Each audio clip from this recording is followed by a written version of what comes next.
Purwosari bersama ayahku dan teman pendakinya di video sebelumnya. Sudah jadi rahasia umum kalau jalur Purwosari adalah jalur yang terkenal dengan cerita mistisnya. Karena hampir setiap posnya di sana memiliki minimal satu buah makam dan tempat pemujaan. Dan katanya di beberapa pos ada penunggunya. Cerita berawal dari pertanyaan Anto sepupuku. Nggak ketemu pendaki bule sama dua porternya orang Jawa, Pak De.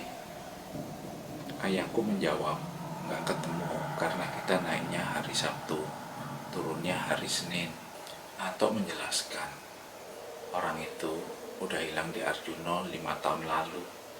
Berarti sudah meninggal dong, tanya ayahku. Nah, itu yang tidak paham Pak Ade, tapi mereka sering kelihatan di jalur Purwosari, kata Anto. Dari perbincangan di grup WhatsApp keluarga itu, kemudian dilanjutkan cerita ke grup WhatsApp pendakian kita. Om Hendro malah balik bertanya, gak ketemu pendaki kecil, ada yang perempuan katanya. Ayahku menjawab, enggak ketemu sama sekali. Om Hendro mengingat-ingat, padahal seingatku di puncak tidak ada orang lagi. Iya benar, kita yang terakhir turun dari puncak, jawab ayahku. Selama pendakian kemarin, aku selalu jalan yang paling belakang untuk menemani anggota kelompok yang tertinggal.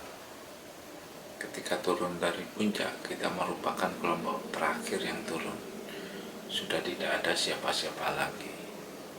Kalaupun ada yang turun dari Arjuno, kemungkinan mereka yang melintas dari puncak Kembar atau puncak Ulirang. Ketika turun, awalnya aku jalan paling belakang seperti yang terlihat di video.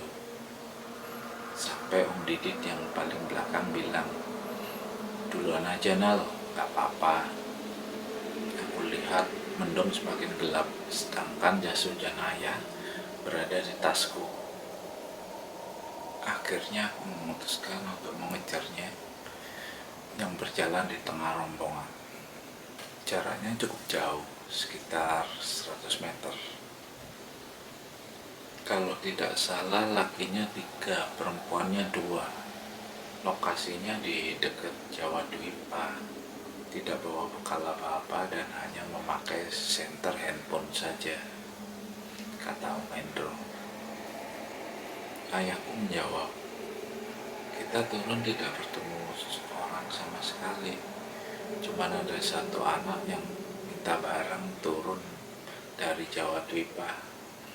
Itu yang temannya kena kram. Mereka turun sambil berlari. Malah aku bergumam, keluyuran dari mana aja kalian, Rek? Kata Om Hendro. Umurnya sekitar SD atau SMP gitu. Om Hendro pun heran. Loh, mereka turun sambil lari-larian. Seharusnya ketemu sama kamu. Karena mereka pakai senter handphone, makanya ketika headlampku habis baterainya, aku teringat anak-anak yang tadi. Yaitu anehnya, kamu disalib turun, padahal kita kan kelompok terakhir yang turun dari puncak, kata ayahku. Setelah Jawa Dwipa, kita baru pakai headlamp, dan tidak ada kelompok yang menyalip sama sekali, jawabku. Om Hendro bilang, waktu itu aku tidak mikir sama sekali, hanya bergumam saja. Baru ini sadar, siapa anak kecil itu? Gayanya kayak anak sekolah pergi main. Ayahku berkata, kamu kok gak mikir? Masa di hutan seperti itu gak bawa apa-apa? Yaitu aku cuman bergumam, dari mana kamu, Rek? Tapi tidak ada curiga apa-apa, kata Om Hendro. Anaknya jawab gak? Tanya ayahku. Mereka menjawab, terdengar dengan jelas. Tapi cuman bilang permisi gitu. Sambil berlarian turun, tidak mengerem sama sekali.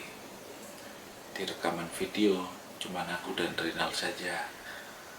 ketika sudah gelap di Sepilar.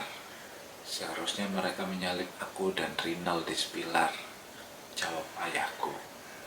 Jarak antara Jawa Dwipa dan Makutoromo sekitar 2 kilometer.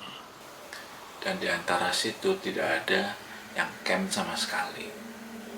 Jika pendaki tadi melewati Om Hendro dengan berlari, pasti bakal ketemu aku dan ayahku yang di urutan di depannya.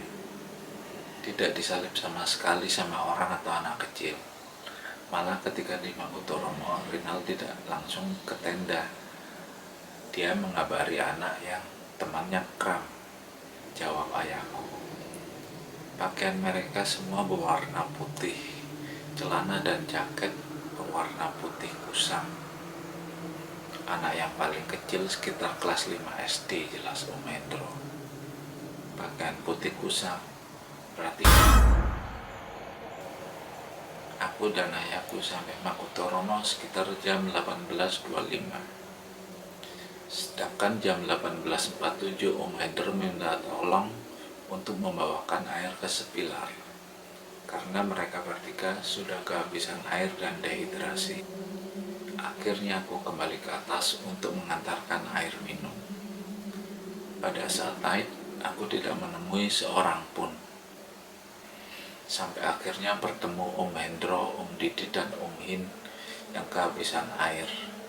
Bertemu mereka sekitar 300 meter di atas pilar. Yang jadi pertanyaannya adalah, kenapa hanya Om Hendro yang posisinya di tengah yang merasa disalip oleh 5 pendaki kecil itu?